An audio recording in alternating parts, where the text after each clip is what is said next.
Well, that's an epic way to kick off our defensive driving awareness program training this month. Glad you're here. My name is John Greiner. I'm with Basin Safety Consulting and Training, and we are going to be covering driving your vehicle proactively, as well as some tips and tricks in order to drive defensively, and some statistics from oil country.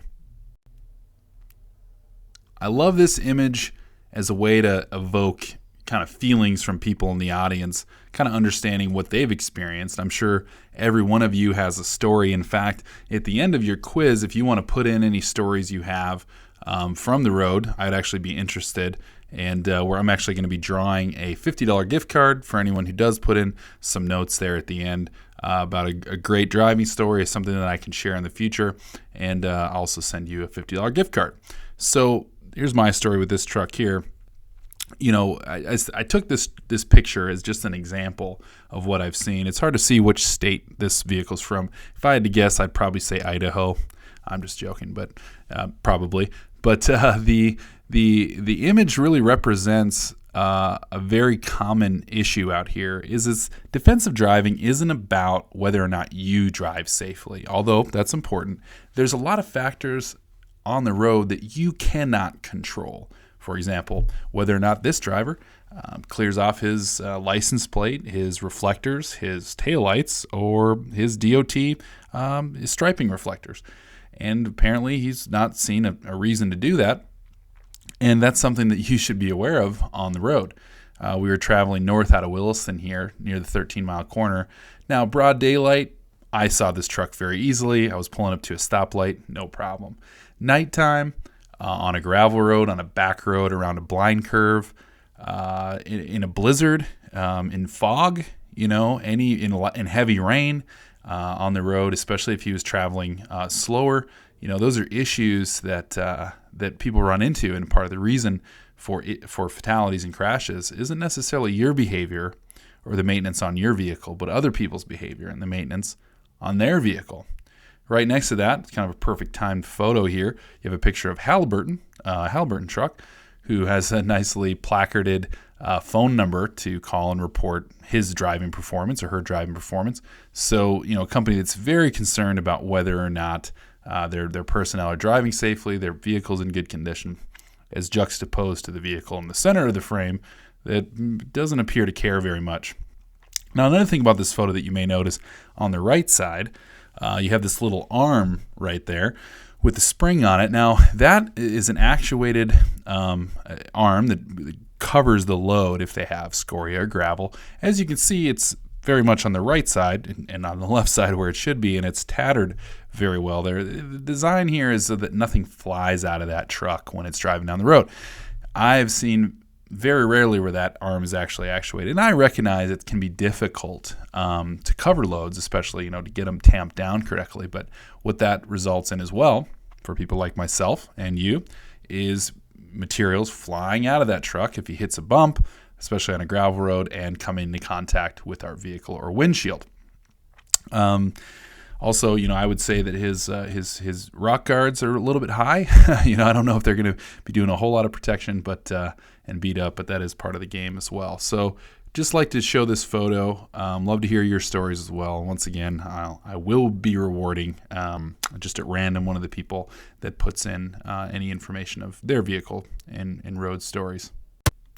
So, some statistics here that I promised in North Dakota. I have some fatalities, some information breaking down where the fatalities happen, what counties, etc. But starting with just the gross number of crashes and fatalities in the state, you can see a steady kind of rise and fall from 17,000 to almost 19,000 in 2013, back down to about 15,000 in 2018. So we're about the lowest we've ever been in roadside crashes. Same thing in fatalities. You know, we had a 105 year in 2010. Last year we also had a 105 year, which is great, especially statistically for the country. If you look in the bottom left corner of the image here, you have basically 33,000 fatalities annually in the United States, and only 100 of those are coming from our area. So statistically, that's pretty low. But our population base, is in the state is smaller than the city of Austin, Texas. So when you look at it like that, maybe not as low as you'd think, but from a state by state basis, it is fairly low. Now, that number being low is good statewide. However, where you see the majority of those crashes coming statistically is in oil country counties. So Montreal, Williams, Dunn, Billings, and Ward, kind of the higher volume oil field areas. We have 134 crashes in Montreal, which actually kind of surprised me for how low it was, and only 7 fatalities. Williams, you have 1,086 crashes and only 10 fatalities. So maybe in Montreal you see that even though there's not as many crashes, the fatality level is much higher statistically. In Dunn, 105-3. Billings 45-2, which really should be the concern, because if they had 1,086 crashes in Billings County, their fatality level would be probably nearly 100 or 85-ish. Ward, you have 1,232 crashes and 7 fatalities. So where there is oil field traffic, and these make up about 30% of North Dakota's fatalities, but only about 18 to 20% of the population. So statistically, in this side of the state, we are a much higher crash area. So by gender, males, both in 2018 and over the last 5 years, have made up about 72 to 76% of the fatalities, respectively. So, men, when you're out there driving, you are the hazard. You are the people that are dying on the road in North Dakota. And by age, anywhere from 25 to 55, 64-ish is kind of the highest part of the bell curve. If you see that little curve on the right-hand side there with the graph. Last year we had 126, over the last 5 years we've had 126 fatalities in the age range of 25 to 34, 19 last year, but 55 to 64 last year took the cake at 21 fatalities. So, insurance companies, obviously typically look at very old people and very young people as the higher, hazard groups. And that may be true from a statistical perspective, but from a gross crash and a gross fatality perspective, it's definitely those median age drivers that are having the fatalities. And part of that is because of maybe poor decision making, a little bit of alcohol influence, etc. So moving on to some more statistics here. Distracted driving, huge issue. We'll talk about this a little bit more as well, but North Dakota does have a Vision Zero policy. So you can visit visionzero.nd.gov to get a really good picture of where we're seeing issues and which ones were caused by texting, actually, and distracted driving. And so 23 times more likely to be in a crash if you are texting and driving, and 6 times more likely than driving and hitting a drunk driver, actually. And this number just continues to climb, not just in North Dakota, but nationally. So 9% of fatal crashes in 2017 were distraction related. So, that's literally, 1 out of 10 driving crashes is distracted and typically being on the phone related. So what we're going to be covering today, as well as these statistics, is to figure out how to comply with your company's standards and policies regarding safe and defensive driving, but most importantly, to keep you safe, regardless of where you're working in the oil and gas industry, whether you're on a well site, whether you're in a refinery or in a midstream facility, in a shop. The danger of your work is far, far superior on the road than it is at the site or at the facility. Hands down, period, full stop, end of story. So keeping you safe on the road is a high priority of Basin safety, as well as your company. So what is defensive driving? The National Safety Council defines it as driving to save lives, time, and money in spite of surrounding conditions and the actions of others. What I like about this definition is it takes into account the fact that other people do unsafe things. They drive unsafely. They make poor decisions. But defensive driving is really taking control of as many factors you can and ensuring that you and your family, your loved ones, that you get home to your family. If you have your family in the car, that they get home, and that even the other drivers get home safely. And that's really what we're going about here. Maybe even affecting the way you look at driving, period, on the road. So it saves lives, obviously. To do it effectively, knowledge, skills, and experience are all necessary. And also common sense, I like to say, although people have been noted to say that it's not so common anymore, which I can agree with. But the fact is that, thinking things through ahead of time, like, hey, what's the likelihood that this could result in a poor or a less than satisfactory result? And if the answer to that is high likelihood, then maybe it's a decision you should not make. So proactive driving is really what we're getting at. You have to have knowledge, foresight, alertness, which is a huge factor, good judgment, and patience. Patience is probably not just for me, I'm thinking, but for most of us, a huge issue. Defensive drivers typically exhibit patience, cooperation, and courtesy on the road, looking at as we're a team, not a me versus them attitude. A great example I like to put out there is when an individual is trying to merge when there's a lane closed ahead sign, and the arrow pointing to the right or to the left, and you just see a driver just slamming on the gas, getting up as close to that sign as they can before they merge in and cut someone off. And typically that gets my dander up, and I'm thinking, man, I'm not going to let that guy in. Like if it's up to me, I'm not going to let him in. And that's my original attitude. Now, once again, defensive driving says it doesn't matter if they're a moron and they're driving unsafely. That should not affect how I choose to drive. So if someone's tailgating me, that doesn't mean slamming on the brakes. If somebody's speeding, not cutting them off or getting in front of them, etc. Basically taking your actions into account and not other people's actions into account as regards to the way that you drive, unless it's leaning towards driving more safely. So it saves time. Obviously crashes take time, speeding tickets take time, any sort of tickets take time. So maybe not necessarily road time on the road itself where you'll save time, but obviously time away from work, recovery, time from grieving with your family, aggressive driving, and we'll go over those statistics here in a few minutes. It's a huge issue, not just in oil and gas country, but all over the world. So road rage is driving under the influence of too much anger. Now, road rage is kind of a funny thing. You can see grandmas and sweet little church ladies and, like people that are typically kind and patient and good. They get behind the wheel of a vehicle and they turn into somebody completely different. And that can be provoked by feeling endangered by someone else's driving. If you get cut off or you're being tailgated, resentment at being forced to slow down. Once again, patience. Righteous indignation at someone who breaks traffic rules. As I mentioned, the person cutting you off at the end of a lane closure, things like that. And anger at someone taking out their road rage on you. I'm not embarrassed to admit this, but I'm not proud of it either. One time I was driving and somebody was kind of like, going way into the speed limit. So we drove by and my passenger kind of gave the person a dirty look.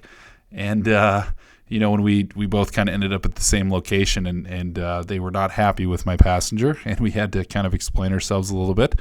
And, even just being upset with people, giving them a, dirty look, flipping them the bird, things like that, not a good way to approach driving at all. So statistics on speed and both aggressive driving.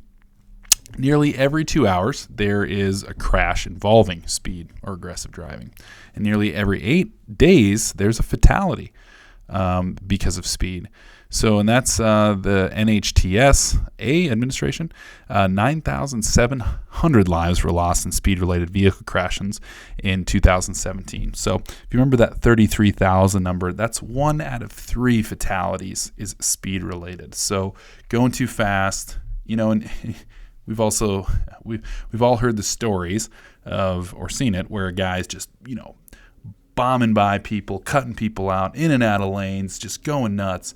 And then sure enough, you're just kind of putting along and you both end up at the same stoplight. You look over, there he is right there. Like, what were you doing, dude? Like, why were you taking your life and other people's lives into your own hands to get there literally no faster than I'm getting there? And that's a big issue. So looking at North Dakota from 2014 to 2018, the percent of speed-related crashes is hovered around 30 to 40%, and last year was no different. Almost half of the crashes were speed-related. Half of the fatal crashes were speed-related, and as well as involving speed and aggressive driving over the last 5 years.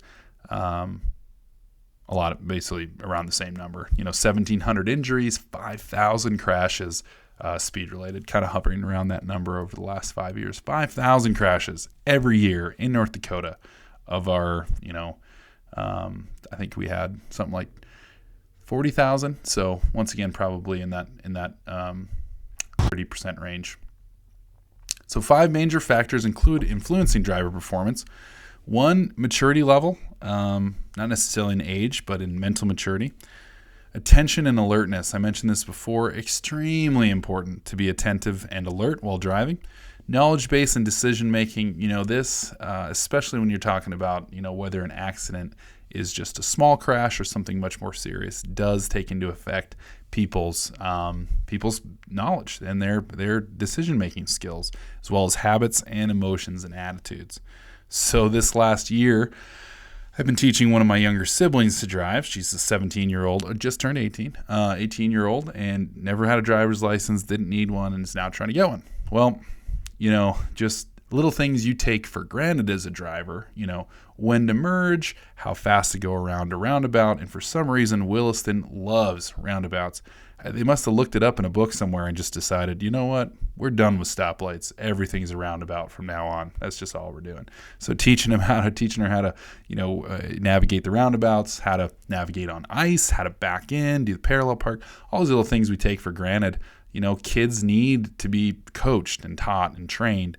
And even as we get older, we can kind of take for granted that there are fundamentals that affect our ability to do these things safely. So major driving errors, and when you're teaching someone, you definitely point out your own errors because you're trying to coach them the right way. Failure to obey traffic laws, failing to maintain your vehicle. This is a big issue, especially for our DOT drivers. Discourtesy to other drivers and combativeness. Once again, me versus them. Lack of driving knowledge and bad judgment, poor decision making. Typically, these all are factors in crashes and fatalities once they go about doing their investigations. So defensive driving, fatigue, and drowsiness in our field specifically is a huge issue. People driving working 14 hours, driving an hour home, 2 hours home. You do that for long enough, and over a certain period of time, eventually there will be some incident that occurs. So fatigue is a weakness or weariness resulting from physical exertion or prolonged stress. So even if you're not driving maybe far, but you're working a lot of hours, even a short period of time when fatigued can cause issue.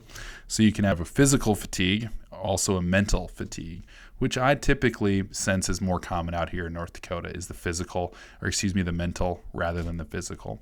Then drowsiness, this is common to us all. Every day you get drowsy before you fall asleep, hopefully.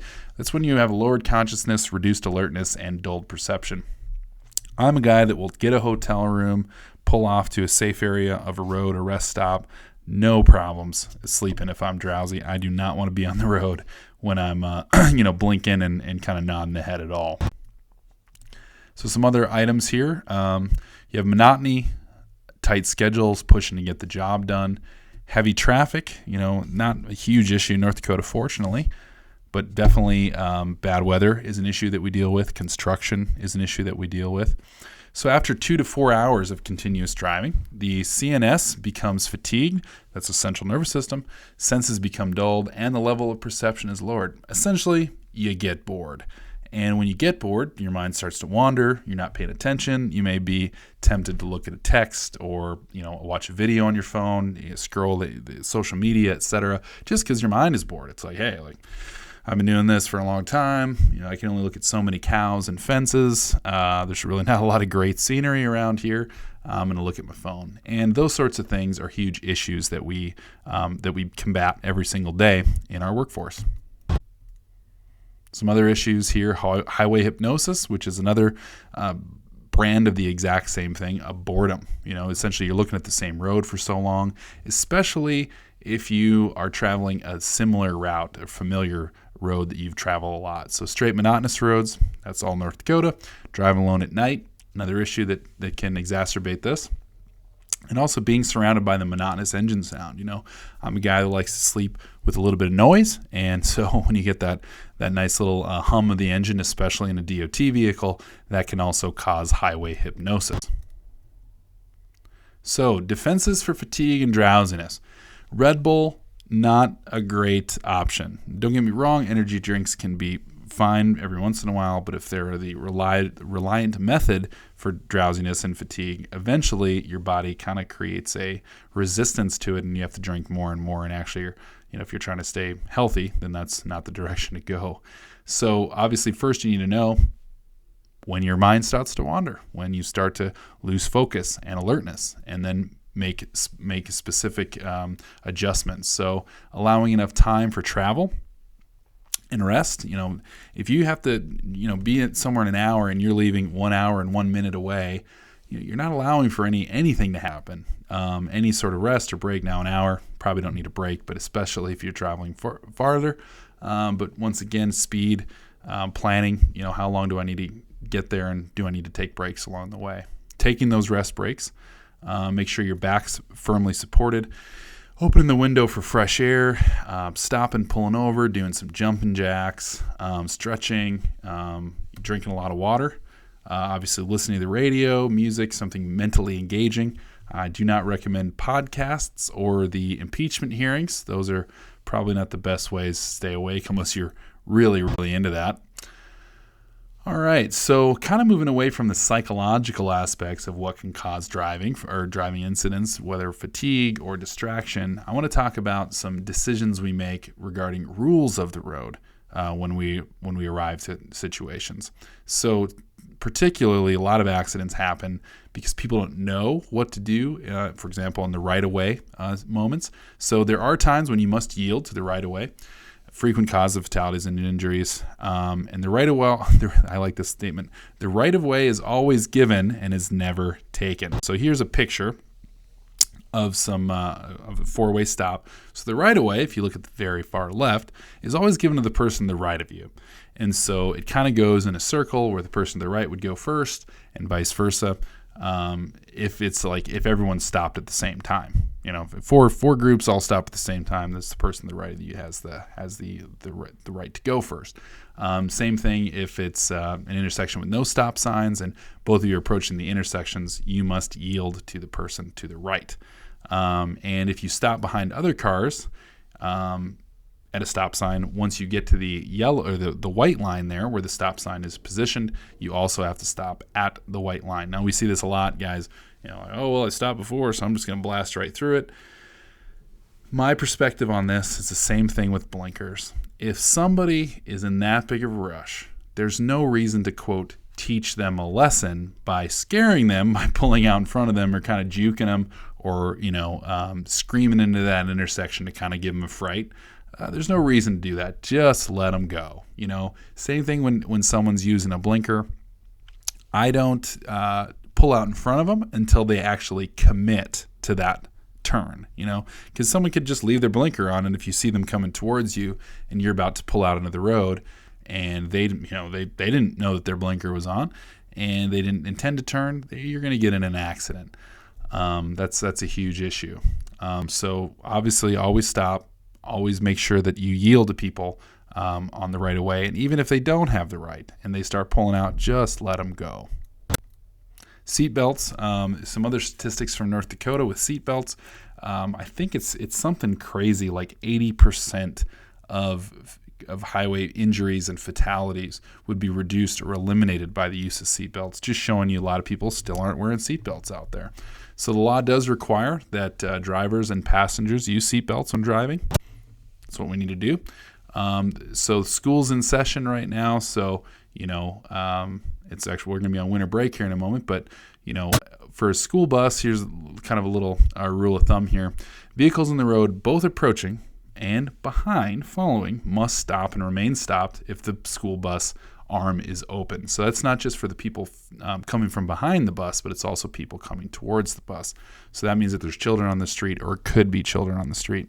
So obviously always, if I see a school bus stopping, especially in a residential area, I just typically assume that there's going to be that arm coming out. So travel safe around them, travel slow around them, etc. North Dakota inclement weather issues. If you were driving over this past Thanksgiving weekend, you noted that the roads were insanely bad just because of that light drizzle and then consequent freezing, and then the fog and consequent freezing.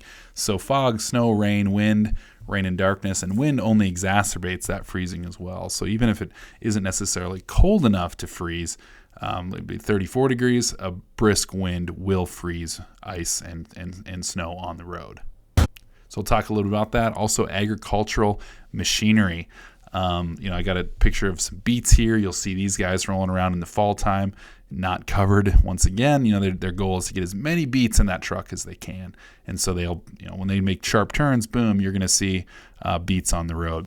Also, North Dakota does not have a pilot car requirement for agricultural machinery.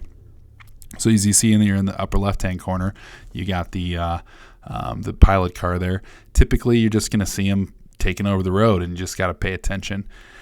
So the right thing to do is obviously yield, because they're a larger vehicle, and make sure that they can pass you safely and not, scream around them as fast as you can. You want to take your time and make sure that you can pass safely. Also, ATVs and off-road vehicles you'll see in North Dakota a lot, especially on county roads in oil country. So there's landowners out there, and the roads are kind of shared, so they may just be using their side-by-side, etc., to get to and from their neighbor's house or their grandma's house down the road or whatever. So some other things to drive is sadly not a method to protect us. So four-wheel drive is designed to be at 55 miles per hour or lower. So if you're driving over 55 and hoping your four-wheel drive is going to help you, it's not going to help you. Your speed is overcoming the impact of having that traction, especially on ice. Driving at night, some contributing factors here. Obviously, you can't see as far into the road. Animals and wildlife can jump onto the road. Ice is more difficult to see on the road. And most people don't typically get any formal driving at night training. So driving at night, especially while tired, can be a huge issue. A lot of incidents happen at night. So your headlights are only illuminating part of the road. Reaction time and speed. Montana, for example, has a nighttime driving speed limit and a daytime speed limit, which is faster, because they recognize that, hey, traffic fatalities at night significantly increase. So let's reduce that speed a little bit. Also, your peripheral vision is hindered, and people typically are going to get sleepy. There's not as much to look at, etc. So, combined all together, the simple answer is drive slower when driving at night. And I mean, you could really, in a lot of ways, condense this entire training into drive slow and careful. I mean, that's the big thing that you can do to prevent incidents. Congestion is another issue.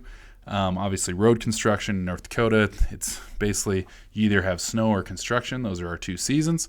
So obviously looking in your blind spots, looking out for workers, looking out for equipment moving, let changing lane vehicles come in, as I mentioned before, even if they're being jerks about it, just not having that, I'm going to, quote, teach this person a lesson attitude, but more of a team attitude on the road. So some other things, if there's a lot of congestion, if you're coming up to an intersection and there's somebody that can cross you to the right or the left, stop and allow them room so that people can cross there. Practice patience and intentional driving and living here. I kind of put that in as a joke, like, hey, if you have to stop and wait for construction, for machinery, for equipment, for roadblocks, something of any nature of that nature, hey, use this as a time to think about all the things you're grateful for, people in your life that you care about. It's kind of fun, kind of goofy, but like, hey, if you're stuck there, you might as well do something productive with that time rather than being frustrated. And lastly, using common sense. Hey, I'm not gonna, you see this sometimes. Someone has to wait too long and they're like pulling a UE in the middle of the road and doing a 6-point turn and almost hitting somebody and just, getting out of control. Don't be that person. Calm down, relax. You're going to get there. Maybe even use as an opportunity to do some much needed meditation. So getting into backing a little bit, you know, I'm a big fan of back into a spot. Make sure that your first move is always forward. Never park so that you have to back up as you're leaving, and so that you can actually see the area as you're pulling out. Still, when you are backing, not using your rear and side mirrors is the only method of seeing what's around you, because they have blind spots.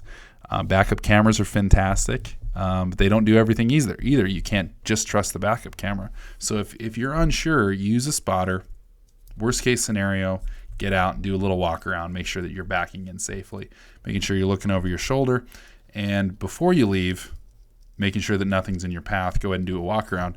That's the nice thing about, kind of pulling in first move forward, is typically you're walking towards the vehicle, in the front of the vehicle, so you can see the path before you even hop into the cab. So obviously backing slowly is a big deal. Some companies require you to honk before you start backing up. In town, especially with bigger vehicles that have large blind spots, especially if you're parked near a school, etc., always check to make sure that animals or kids aren't under your car or truck. And I put this in there not just as a crazy precaution, but because children have died from just having their bike behind a vehicle, or whatever reason. It's hot outside, they're in the shade, there's a cat under there, they're going to reach for it, whatever, and they have been killed by vehicles backing up over them. Avoiding common driving errors. Typically, failure to obey the law causes accidents. Maintaining vehicles is a big issue, especially tire tread during the winter. If you don't have winter tires, get some winter tires. Discourtesy to other drivers and combativeness. Lack of knowledge, as we mentioned, and then also bad judgment, poor decision making. So construction is a big issue. In North Dakota, as I said, it's just something that we've got to face. Also, the slower road conditions in the winter. These are all big issues. So speaking of winter, I'm going to because we're in the winter months, I'm going to kind of wrap up with this month. Recovering from a slide is vitally important. A lot of people try to over-control or overcorrect, and that's only going to exacerbate the problem. So once you hit a slide on the ice, or even in slush, the thing you want to do is kind of let off the accelerator right away. You don't need to add a spinning tire to the mix. So this is why cruise control can be dangerous in winter months, because as you start to slide, the vehicle's going to still be trying to accelerate or maintain speed, which will cause the issue to get worse. So you want to let off the accelerator. If you are in cruise control, which you shouldn't be, go ahead and take that off cruise control, or tap the brake real quick. Do not slam on the brakes. Slamming on the brakes, once again, a stuck tire or a locked tire is always going to move to the front of that inertia. So you don't want to slam on the brakes. You kind of want to gently tap them. And then let's say the back of your tire, or your back tires are skidding to the right towards the ditch. You want to actually turn your wheel to the right, and what that's going to do is it's going to kind of pull you straight. But if you turn the other way, then it's going to allow that inertia, once again, those back tires, to flip to the front. So you want to prevent your back tires, which is typically where your skid's going to start. You want to prevent them from coming to the front. The way you do that is you turn into the skid. You kind of pull into it. Some other things you can do is have some weight in your vehicle. It doesn't hurt to have some sandbags, etc., to kind of pull you down to the ground a little bit. The lighter you are, the easier it is to slide. When visibility is poor, you want to make sure that you have some winterized windshield washer fluid in your vehicle, so that it can actually melt that ice on your windshield and prevent the fogging. Some other considerations is, like I said, poor visibility. If you can't see, really evaluate whether or not the trip is necessary. And this moves into kind of a journey management portion. And really, journey management is the focus on, do I need to take this trip? Is it required to take this trip? And if I am going to take this trip, what are the hazards that I'm going to likely foresee encountering when I'm on the road? And so, as I mentioned earlier in the training, pre-planning, making sure you're making good decisions and that you've evaluated all the risks before you take the trip, rather than encountering them and then trying to make a split-second decision. That's really the best advice I can give you. So that's it for this month. Really appreciate y'all hanging in there. As I mentioned at the end of the quiz, I'm going to have a little box for you to put driving story, scary story, a miracle story, whatever kind of background or experience you have. I really want to hear from you guys. So please drop me a line in there. And as I mentioned, I will be putting in a $50 gift card for whoever wins it. So whoever randomly picked response, and you will be getting that in the mail. So thank you very much. Have a great month, and we'll see you next year. So I want to talk a little bit about hydroplaning, and I'm going to kind of link in ice driving as well. So hydroplaning occurs when the tires of a moving vehicle ride on the surface of water, causing loss of steering and braking control. Essentially, a tire, its brakes work if they have traction on the road. It's the same thing with your steering. When you lose that on ice or water, essentially, stopping the vehicle, turning the vehicle doesn't do anything because it is now on its own plane, and it's being essentially pulled by the inertia of the car itself without control.